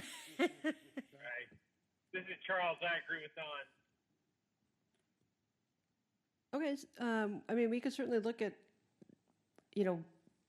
food truck parks. We could look at allowing food trucks in commercial centers, shopping centers, and things like that. What would you be interested in?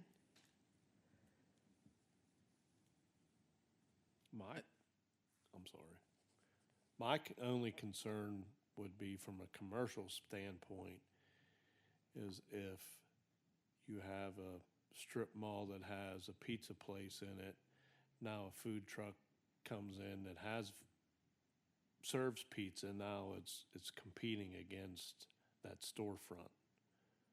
But maybe I'm being too cautious and too conservative. This is Charles. I think that would be kind of dealt with the property owner and their tenant lease arrangement.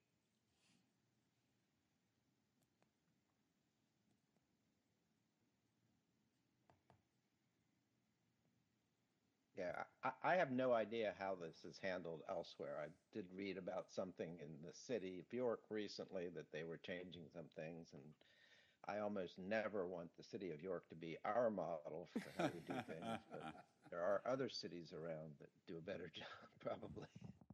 Well, a lot of businesses have food trucks come in at lunchtime.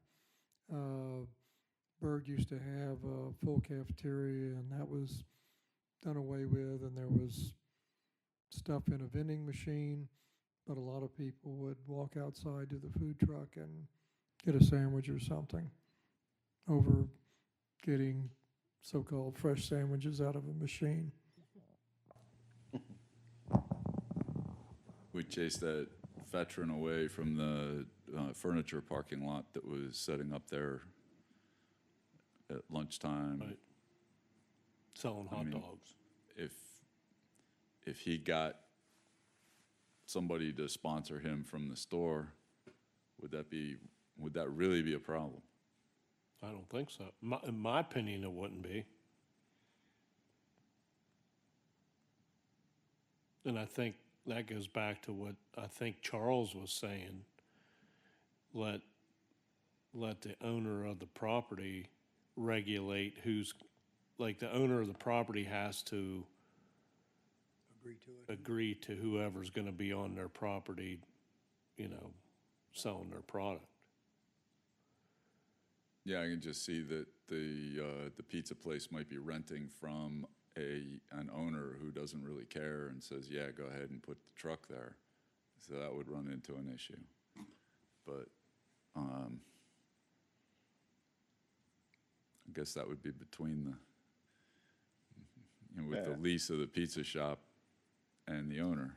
Yeah. That's a free enterprise issue, not a government involvement issue. Amen, Don. Yep.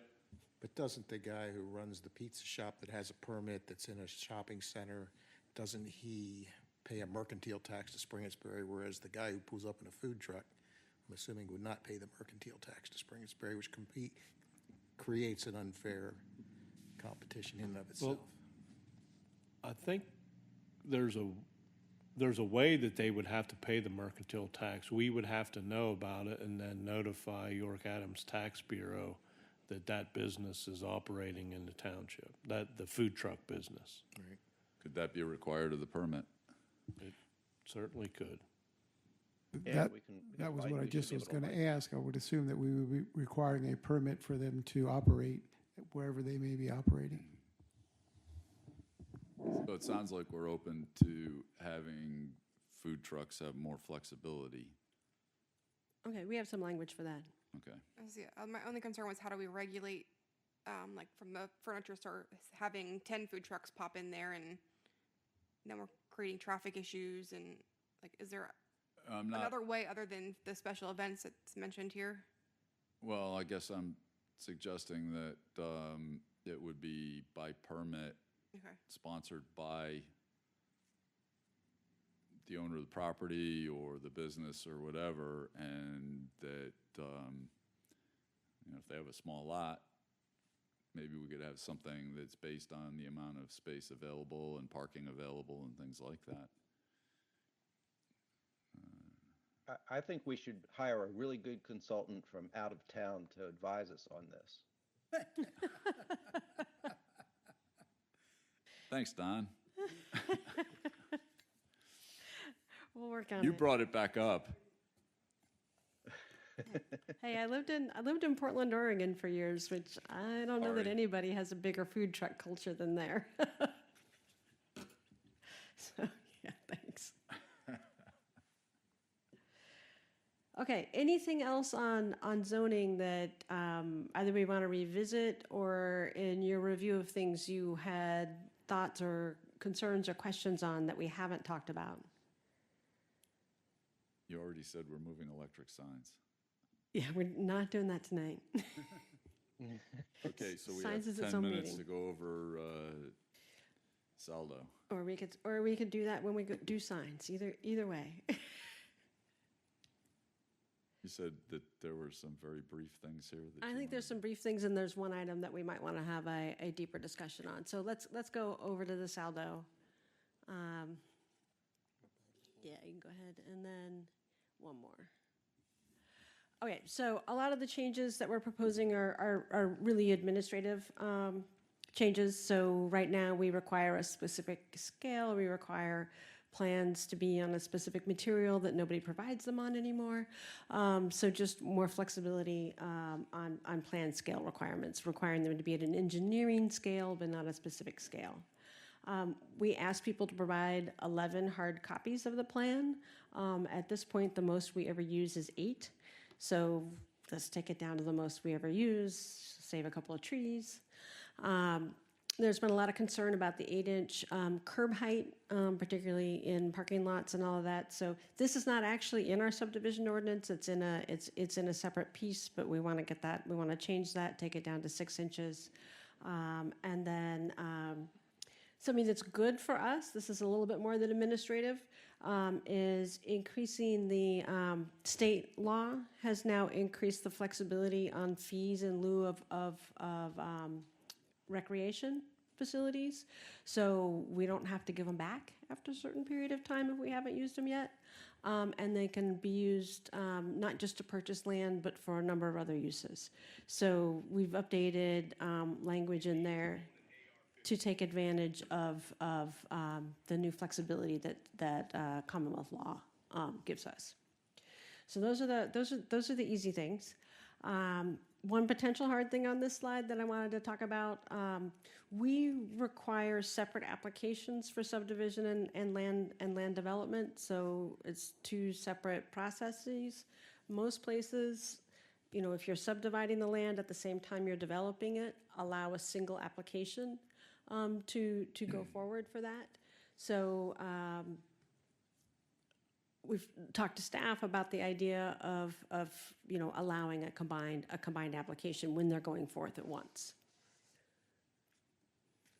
This is Charles. I support the single application idea. I think we've got that in some cases right now with small lot, but it does make sense if we're, I think everybody here is confused as to which part's subdivision and which is land development when they come together anyway. Yeah. So, Okay. what do you think, Mark? Charlie? Yeah, I would say rehashing the same thing, because pretty typically, if we're just doing the subdivision, then John's saying, well, this is what's covered, and then you wind up waiving it to the land development part. So it just saves a lot of money. John, any unintended consequences No, to I this? think we have a certification in our ordinance that says if they're moving a property line or creating a property line, a surveyor is the guy. And then if it's stormwater and the rest of the stuff, it's the engineer and landscape architect and the like. So I don't think there's anything bad at that point. I know we tried to simplify, and I should probably speak into a Mr. Bishop could hear me. I know we tried to simplify the minor subdivision. We haven't had a lot of success with it. But I know that there are some municipalities that said, if you want to combine two parcels, you have two half-acre parcels, you'd have to go through the subdivision process. That's what I believe the law says. Some communities in central Pennsylvania and York County tried to say, oh, you could just rewrite the deed and combine those parcels. And I don't think that complies with the municipality's planning code. So you can't oversimplify it by law, but I know we're trying to simplify the minor subdivision.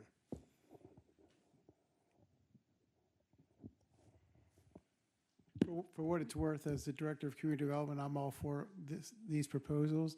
I'm accustomed to them in the other places I've worked. It's commonplace in Lancaster County. It's commonplace here in York County as well, that you have those two uses combined where you have a subdivision and land development for the same property. And we've got a couple of those upcoming that they have separate. We had separate ones not so long ago as well, where I think both consultants were, and they weren't local consultants, were confused that they couldn't do this because it's commonplace throughout this Commonwealth as well as I think other states as well. And it does make it a little bit easier to go through those type of developments where they're subdividing a lot or doing a lot consolidation, and then ultimately they're doing the land development that's with those new creation of those lots.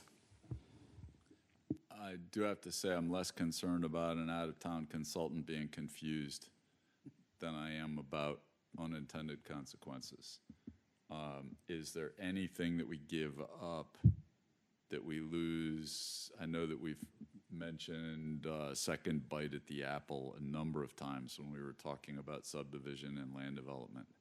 Do we give up any negotiating strength? Do we give up anything that would be detrimental to the township or to our constituents, neighbors of the development? What could possibly go wrong if we did this? I'm more worried about that than how quickly can we get something through. The only thing I would say about that is if somebody wanted to subdivide a property so they wouldn't be responsible for widening, let's say, a half a mile of road and just wanted to leave a little piece there, but at that point, a standalone subdivision would need to go through all the waivers, and if they isolated the subdivision and said, okay, we're going to run the subdivision through, take this entire bad road out of play, so we're not responsible, but we would make them put the curb, sidewalk, and widening note on that subdivided parcel, and then when they came in with the remaining piece, we could probably get all the road improvements we wanted as long as we have the appropriate notes covering us.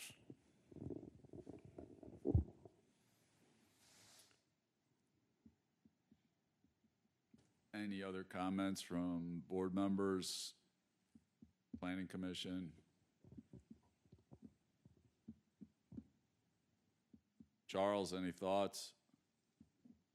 Well, I was thinking about your second bite of the apple, and I remember that term certainly from Planning Commission days, but I also think we've seen it a little bit more when we have a conditional use hearing, and then we'll obviously see the final plan once we get through conditional use hearing. And that's where I've experienced, at least in my mind, the second bite at the apple that I don't think goes away with this change.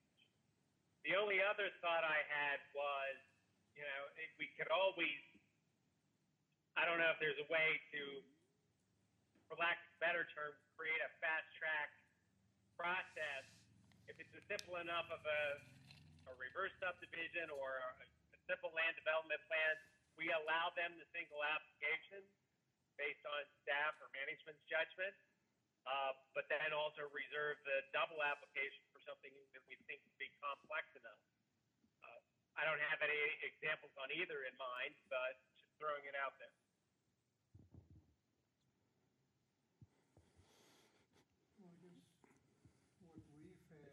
The only other potential concern I'd want to be clear on is if there's, if combining subdivision and land development has any impact on the amount of time we have to consider something. It seems like it would speed everything up. And that's not always desirable. Right. Yeah, I think the only time where we've been expedient is if it's a simple subdivision coming in as a briefing and John hasn't picked up anything that's really alarming. We have moved it from briefing to action in that night and passed it. But John, I don't think we typically get that many of those in a year's time. But that's when we've been expedient and actually took care of it in one night. One other thing, we seem like always have to, an exemption, the applicant is asking for an exemption of a preliminary plan, and we always exempt the preliminary plan. So why do we have a preliminary plan in there if we're always exempting it? Potential changes to mine, go ahead. Marion, this is Charles. I'll just conclude here. I wanted to respond to Mark and Don's concern. If you did a combined application, I think there would, the expectation should be from the township is that the developer and staff all come together and do more of the work up front. But I'm certainly respectful of the timing that we have to respond and for the MPC, but I think we'd have more robust plans and have to deal with them more up front, focus on that. I presume is what you're finding in other municipalities, their experience.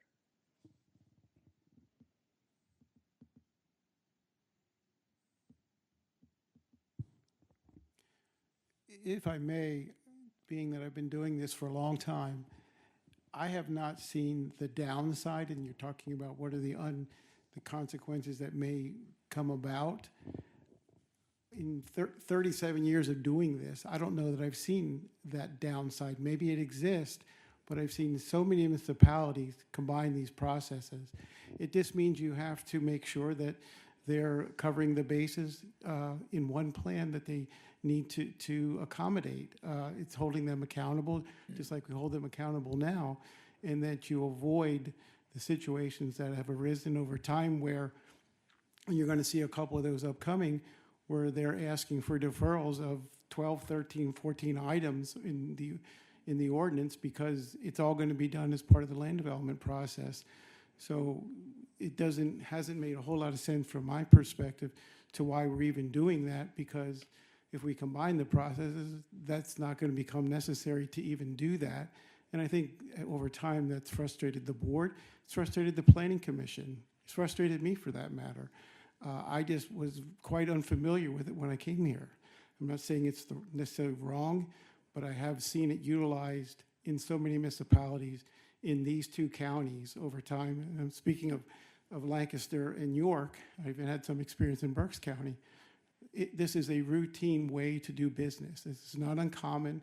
I don't think it's anything that doesn't support the Pennsylvania Municipalities Planning Code or support ordinances that municipalities have in place. I just haven't seen the downside. Yeah, to build on that, this is Charles again. I hear Randall's comments. I mean, there are times as a board member, I'm wanting to make sure that, when we consider something land development, that the conditions that or the issues that we're going to pick up in the subdivision ordinance, that we indeed do that. I think combining the process gets it all together there once. And we know it, and I think it takes away a little bit of risk, at least from my perspective. I know we have capable staff and engineers that are recording all of these issues that go from land development to subdivision, but it makes me feel more confident that we're making the right action immediately there at the board if you have a combined app.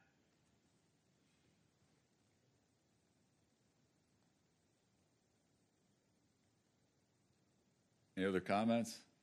Based on everything I've heard, I'm fine with permitting the combined I am as well. Okay. Sounds like we move forward. One more item. We'll see if we can get through it. I know it's after 8. So, so this is the issue of minor subdivisions. We have a very tight definition of minor subdivisions. The only thing we call a minor subdivision is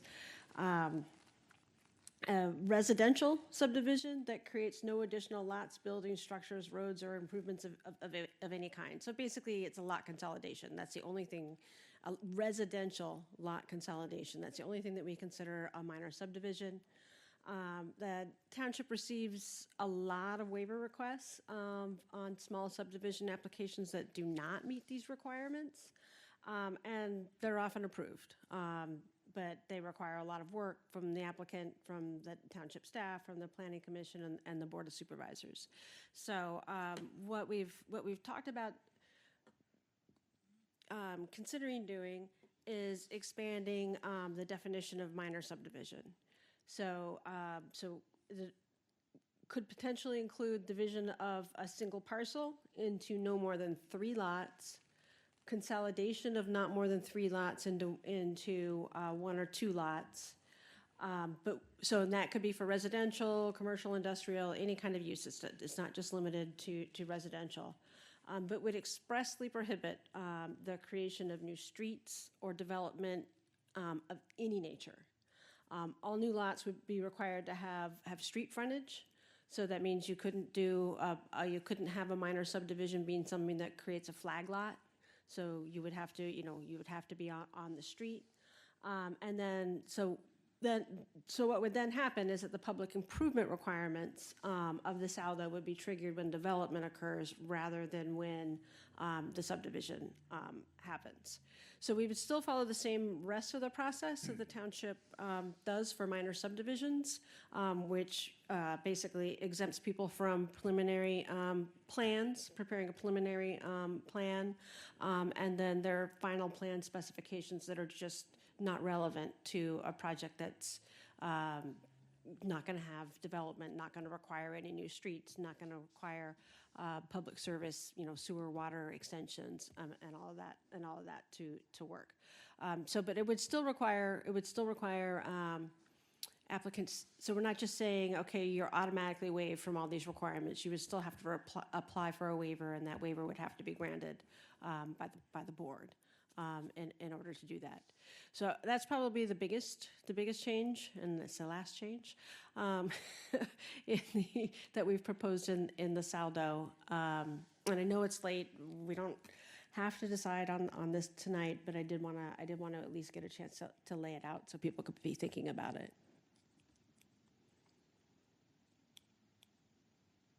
Well, it sounds like people are generally in agreement. Is that what I'm hearing? I'm sorry? I don't have a problem with it. Limited to 3 lots both ways.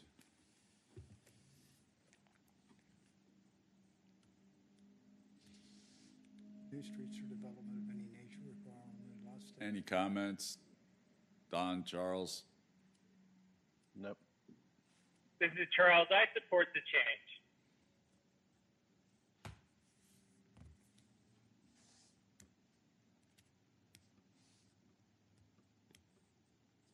I agree with Charles. Yeah, I'm good with it. All right. Okay, great.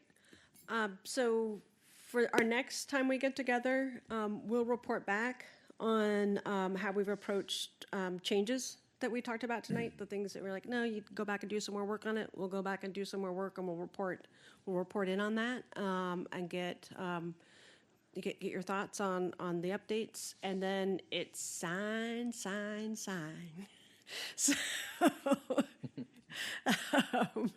yeah, it'll be fun. Not. It's my least favorite part of zoning.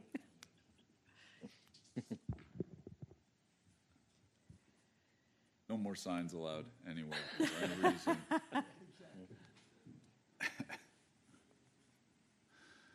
All right. Meeting adjourned. Thank you. Thank you. Thank you.